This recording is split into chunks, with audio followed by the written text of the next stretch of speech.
Pedro Delgado, the pride of Spain and the defending champion. If he wants to win the Tour again this year, he'll have to do something special now. Greg LeMond, the winner of this Tour 3 years ago. 12 months back, he was in a wheelchair after a shooting accident. He's back in the saddle now and is fast emerging as the star of this year's race. Hello again. This has been such a remarkable Tour, it's difficult to be too positive about anything, but Delgado knows it's now or maybe never. He's been unable so far to shake off Greg LeMond. And the Spaniard has to produce on the most difficult stage of the Tour. The finish is on Alpe d'Huez, where the atmosphere is extraordinary. It's Delgado's favourite mountain, and they're putting on a show. All this was happening around about 7 o'clock this morning, and just look at the crowds there too. Amongst them, Phil Liggett. This is it, Richard, the climb of Alpe d'Huez. 5 miles below us, down that dark hole, is the village of Bourg d'Oisans. That's where the climb starts, and then the road just lies on the mountain here like a piece of discarded string. It's not a great high climb, it's only just over 6,000 feet, but it is certainly the steepest mountain on the Tour de France. It's full of history and legend, of course, because it was on this climb just last year, where on this very corner here, Fabio Parra put in an attack that nearly won him a stage. He was blocked by those motorcycles. Then 3 years previously, we had the great battle between Greg LeMond and Bernard Hinault. They put their arms together and they tried to cross the line in equal first place. Today we're expecting the legend to be added too. We're expecting a marvellous fight between Pedro Delgado and Greg LeMond. We came up here at 8 o'clock this morning and we estimate over 500,000 people on the slopes of the climb. That will be a record crowd. The majority, as always, are Dutch. They're supporting Steven Rooks, who won here last year, and especially Gert-Jan Teunissen, who they feel is now the #1 rider in Holland. It's always been a place for the Dutch. Out of 12 times we've come up this mountain, they provided the winner on 7 occasions. Now, if you're a rider in the race today, the first thing you'll see as you start the climb is virage number 21. 21 corners to the summit because they count down. On every bend, the gradient is at least 1 in 6 and sometimes 1 in 5. It levels out a little bit in between. The riders will gradually zigzag the way up here, and it's very warm today, so they're going to suffer all the way. They will come to virage number 1. It won't be the end of the Tour de France today because they still go 500 metres to the actual line. This is where the Tour de France, we feel, will be decided. Will it be LeMond in yellow tonight or Pedro Delgado? Or whichever one of them it is, it's going to be quite a stage, this. Let's check the overall classification. LeMond stretched his lead yesterday, but really only by seconds. Fignon is second, Motte third, then it's Delgado, and he would be in yellow tonight, but for that mistake on the opening day when he missed his time trial start. Fifth, it's Steven Rooks, and sixth, his PDM teammate Gert-Jan Teunissen, who had a marvellous day yesterday. The stage, 17, 162 kilometres, 101 miles, in temperatures hot enough to fry you. It was approaching 112 degrees on the summit of most of the climbs yesterday. There's the profile too. We finish on the Alpe d'Huez and join the riders now on the climb of the Croix de Fer. Here's Phil. And so the Tour de France now on the Col de la Croix de Fer, a climb of 6,781 feet. And the situation is a leading group containing Greg LeMond, Pedro Delgado and Laurent Fignon. And the one rider up ahead of them all by just over a minute is the Dutchman Gert-Jan Teunissen. The situation all took place on the Col de Galibier today, the highest point of the Tour de France this year, when Teunissen passed over the summit ahead of Bona, Biondi and Steven Rooks, and Robert Miller back in 5th position. Delgado and LeMond riding side by side went over the top in a small group in 7th and 10th places. Then onto the Col de Telegraph, and the leader there was Bona, who went ahead on his own, chased all the way by Gert Teunissen, 40 seconds back. Ronan Pensek then was third, and Patrick Tolhoek was fourth. By now, a group of some 18 men had gone clear, but their reaction was very swift from the men behind. As soon as the riders joined the Col de la Croix de Fer, the yellow jersey group, led by Pedro Delgado and Laurent Fignon, and of course Greg LeMond, set such a pace that they caught everybody in the lead except this man here, who is still ahead, Gert-Jan Teunissen. Teunissen now leading the group by approximately 1.5 minutes, but Motte, third overall this morning, has been dropped from the chase group with Andy Hampsten, and at this moment Charlie Motte has lost his third place overall in the Tour de France. That has now gone to Pedro Delgado, who really must make all of the moves today. And so for Gert Teunissen, the end of the Croix de Fer is in sight now. So a Dutchman again on this day in the Alps is at the head of affairs. And Teunissen certain now to run out in Paris, the king of the mountains of the Tour de France. He went over the top of the Galibier in the lead. He's now going to certainly go over the top of the Croix de Fer. Is it possible, Paul, he can stay clear for Alpe d'Huez? Well, Phil, there's a very long way to go down that valley once he drops off the Croix de Fer. And it's going to be very difficult because there are so many riders in that back group who want to see him caught. It's putting a lot of pressure on everybody, really. It's as we go back to Teunissen, I'm not sure whether he will stay away, but I know he really dearly wants to win here tonight at Alpe d'Huez. An enormous crowd waiting on the top of the Croix de Fer, and it really is nothing compared to those who are standing on the slopes of Alpe d'Huez. This, everybody has felt, is to be the decisive stage of the Tour de France. Well, there's no signs yet of that happening because Delgado is still riding with Greg LeMond. Delgado playing his cards steadily. He's using his teammates to set the pace. The only rider they've put in trouble is Charlie Motte, and Motte has been helped, we think, almost back up to the group by his teammate and the French champion, Eric Caritou. And just look at the crowd here. They cheer through a Dutchman. The majority of them are Dutch, and the last time check we got was a minute 25, the lead for Teunissen on the group containing all of this year's favourites. The crowd then, Teunissen will pop round this corner, then he'll go through the finish of the Croix de Fer, and then he has a long, long descent down to the valley, and then a long, hard slog up from Bourg d'Oisans to the finish at Alpe d'Huez. He never shows any expression, Teunissen, and I think this is part of his personality that everybody finds endearing in Holland, and they rate him now as the most popular cyclist there. He never smiles, he never shows any expression. He certainly doesn't show any pain of the ride he's putting up today over the top of the Croix de Fer. After 3.75 hours of cycling today, with Alpe d'Huez itself going to take the riders the best part of 45 minutes alone. And so this is the yellow jersey group of Greg LeMond. He's ridden close to Delgado all the way up the climb. It's 70 years today, in fact, since the first yellow jersey was awarded in the Tour de France. That was given to the Belgian Firmin Lambeau. But as we approach the finish now, Robert Miller is the one who sets the pace, trying to steal the second place. Fignon marks him well. So Fignon is having a much better climb on the Tour de France today. Robert Miller takes second place on the climb, so he still stays with a slight glimmer of hope for the King of the Mountains competition in his battle with Teunissen. And Laurent Fignon, second place overall. The riders now going down towards the valley. They'll be coming up this climb for a fair way to come yet. And the battle will be taken to Alpe d'Huez. So when you join us after the break, the race will be on the climbs of Alpe d'Huez. And that surely is where Delgado has got to make his move. Alpe d'Huez, which always provides an explosive finish. The race situation, we've got Gert-Jan Teunissen away, but things are really beginning to happen behind him. Phil. And this is Robert Miller now on the lower slopes of Alpe d'Huez. He's gone in a group of 4 riders ahead of the yellow jersey group. These are surprise moves now that Delgado will find difficult to monitor. And Miller is trying to get this group to accelerate because they're chasing Teunissen up the lower slopes of Alpe d'Huez. Teunissen's lead over the yellow jersey group of Greg LeMond has now gone up to 3 minutes and 50 seconds. Anything can happen on Alpe d'Huez, and it's a very good move indeed by Robert Miller. So as Fignon turns the screw tighter here, LeMond was the first to react. Delgado shoots out the bunch now. So the riders Delgado should be attacking are attacking him. There is Raul Alcala trying to get on terms with them. But this is an absolutely amazing situation, Paul, because Delgado looks as though he's in trouble. Well, I think they took him by surprise there, and Fignon was the first to attack. LeMond responded straight away. But the interesting thing is Delgado really has taken a long time to come back, and he's really struggling to get back up to these 2 riders who've actually attacked him on his own terrain. Well, even Alcala's jumping round Delgado. Delgado looks to me as though he's now in awful difficulty on Alpe d'Huez.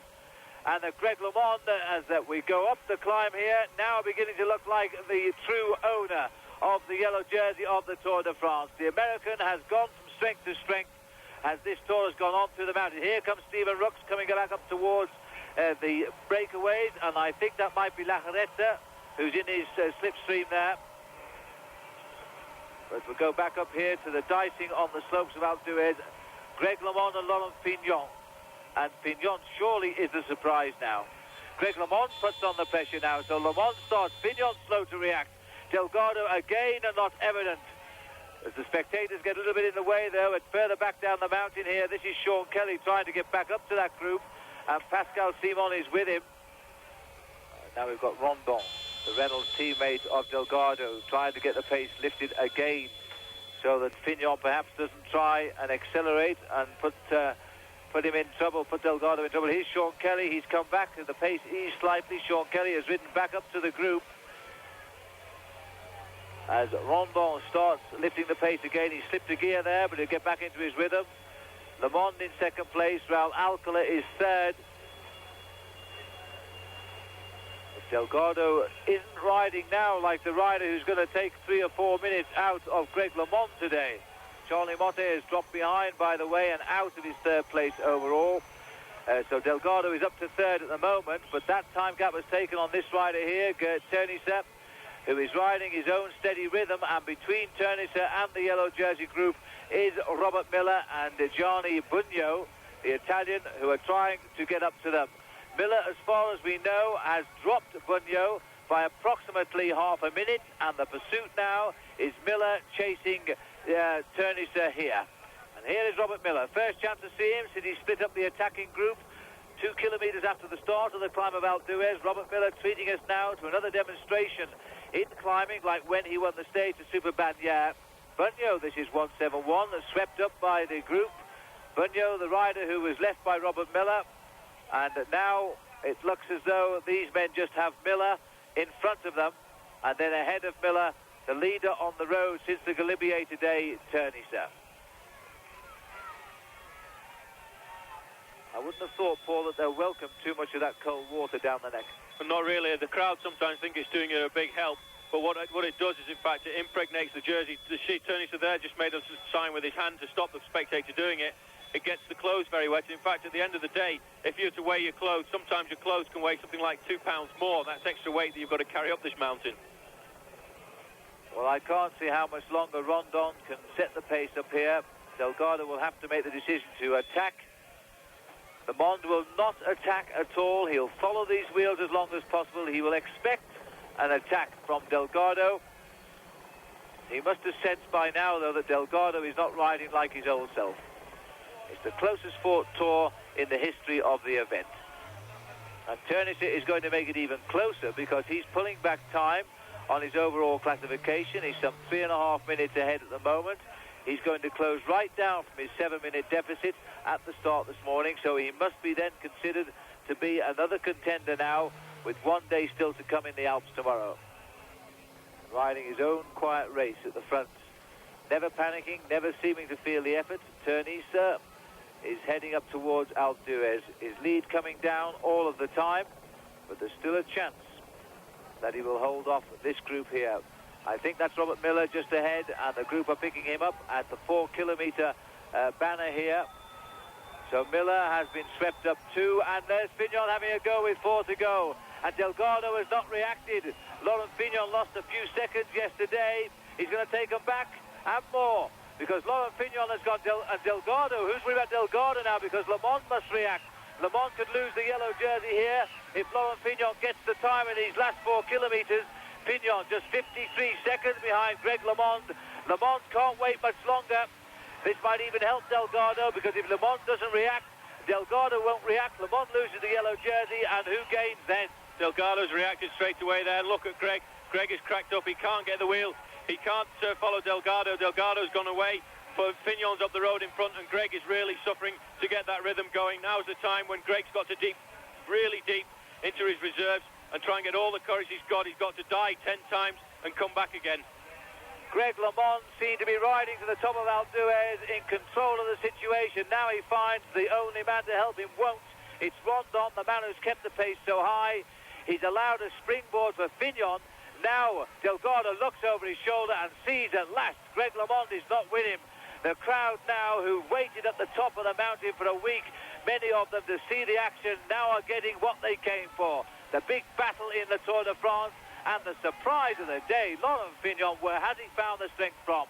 Fignon racing back into the yellow jersey here. Delgado having to fight back to catch up with him, and even Turnister's lead must be coming down pretty rapidly now.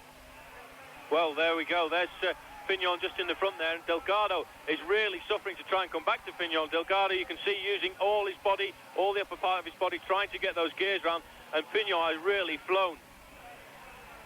So as the crowd shout at Pedro Delgado, Laurent Fignon, who was in all sorts of difficulties on the Col de Vars and the Col d'Izoard yesterday, has sprouted wings now on Alpe d'Huez.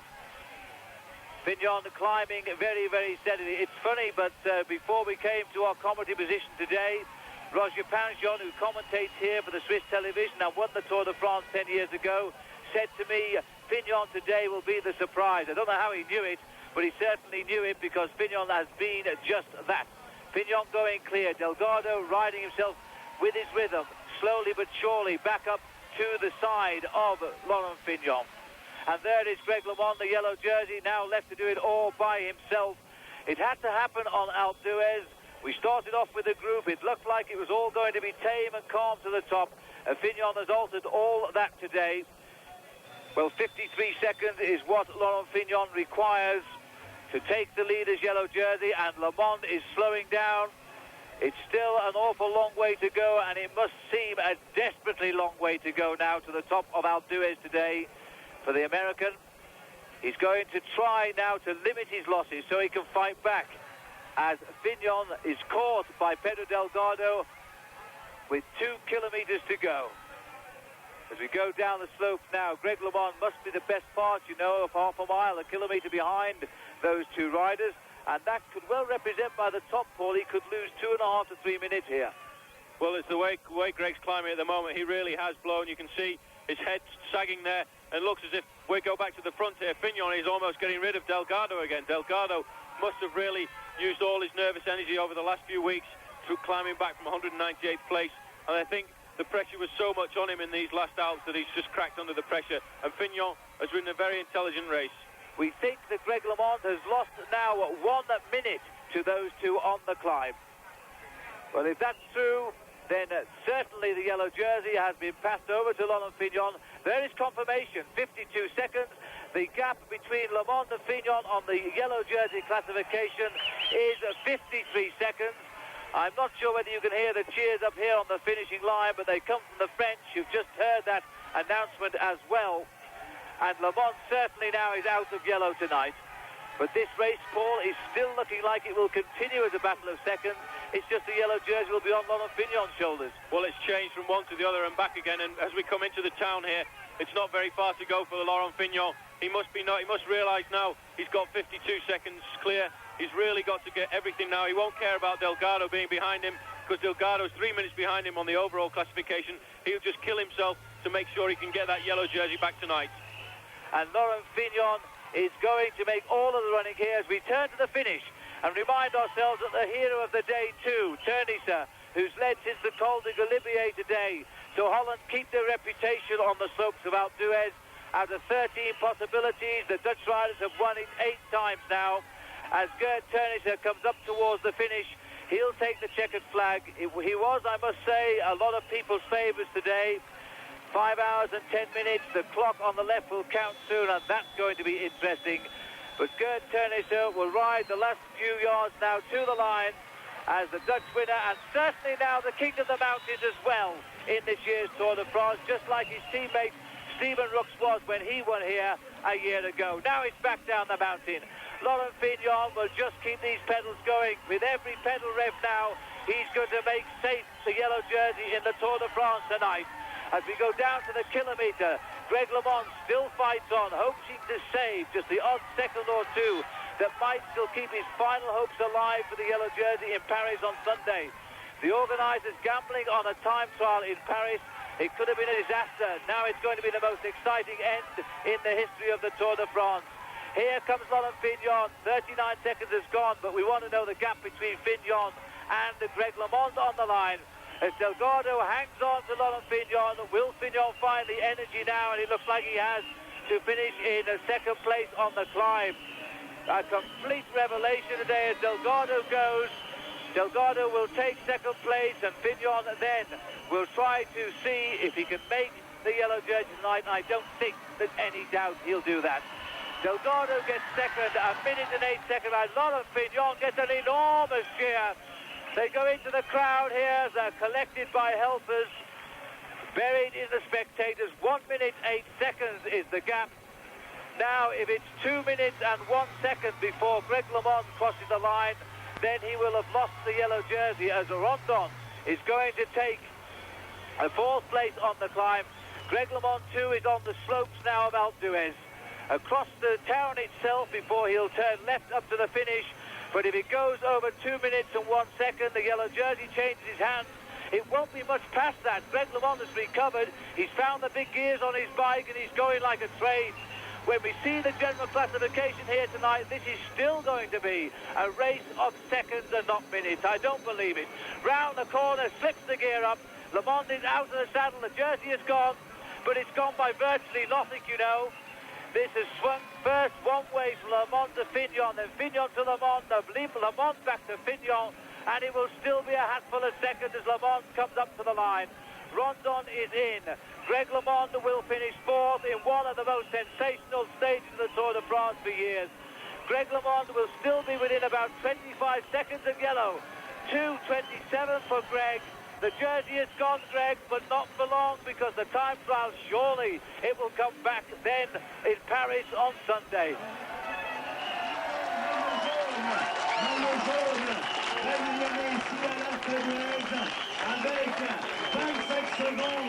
And so it goes on. Fignon we'd virtually written off, really on his advice as well, but he won't lie down. The stage finished today. Ternissa got it, then it was Delgado, Fignon, Rondon, LeMond, Lajaretta was 6th, Rooks 7th, those two with the same time.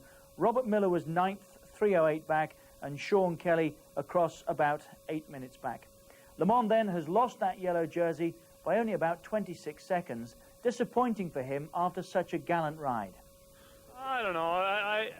Yeah, immediately afterwards I was upset, but you know, when I'm a little more recuperated and I can think better, and I think that it's not the worst thing in the world. It's still, I think if I kept the jersey, it still would have been hard to keep it, because I've been very isolated and it's taken a lot of effort out of me, even though, you know, a lot of people don't see me leading the whole peloton. When you have to control the race and follow attacks and the mental pressure, it's exhausting. So it's not the worst thing. I mean, I'd prefer to have only lost it by 5 or 10 seconds, but it's the way it goes. Greg LeMond with Paul Sherwin. Let's check the overall classification before we go. Fignon's back in yellow tonight, 26 seconds ahead of LeMond. Delgado has one more chance in the Alps tomorrow. He's 1:55 back, and Ternissa is 4th. 5th, it's Motte, and 6th, Stephen Rooks. The surprise package today, Laurent Fignon. Pedro Delgado edged a little bit closer. LeMond isn't out of it yet either. Join us tomorrow at the same time for more from one of the most exciting tours for years.